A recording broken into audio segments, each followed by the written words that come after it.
Сәлеметсіңдер ме оқушылар? Бүгінгі сабақтың тақырыбы бұл кім? Бүгінгі сабақта хабарлау, сұрау мақсатында баяу және анық айтылған сөзді зейін қойып тыңдайсың, түсінесің және тиісінше іс-әрекет жасайсың. Сұхбаттасыңның не туралы айтқанын түсінесің және үлгі бойынша жауап бересің. Жаңа сөздерге назар аударайық. Бұл кім? Бірінші тапсырма. Тыңда, қайтала. Үлгі бойынша сөйлес.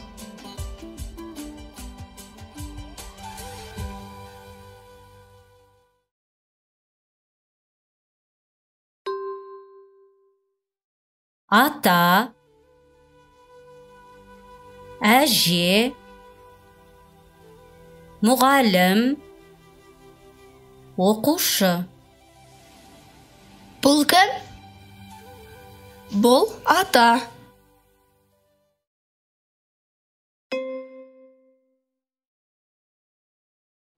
Есте сақта. Оқушылар, берілген суретке назар аударайық және амандасу, қоштасу сөздерін есімізде сақтайық. Сәлем, сәлеметсіз бе? Сау бол, сау болыңыз. Оқушылар, достарыңмен сәлем деп амандасамыз.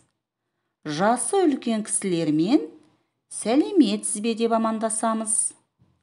Достарыңмен сау бол деп қоштасамыз. Ал жасы үлкен кісілермен сау болыңыз деп қоштасамыз. Есімізде сақтайық. Екінші тапсырма. Сұраққа жауап бер. Бұл кім? Оқушылар, ойланайық.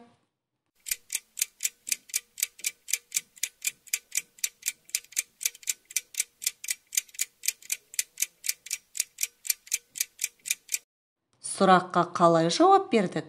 Өз жауаптарыңды біз ұсынған жауап нұсқасымен салыстырып көріңдер. Бұл кім? Бұл ата. Бұл әже. Бұл мұғалім. Бұл оқушы. Оқушылар, сендердің де жауаптарың осындай болды деген ойдамын. Үшінші тапсырма. Тыңда, қайтала. Үлгі бойынша сөйлес. Сәлеметсіз бе? Сәлеметсің бе? Сенің атың кім? Менің атым Жұлдыз. Бұл кім? Бұл ата. Сау бол, сау болыңыз. Сонымен оқушылар, бүгінгі сабақтан не үйрендік?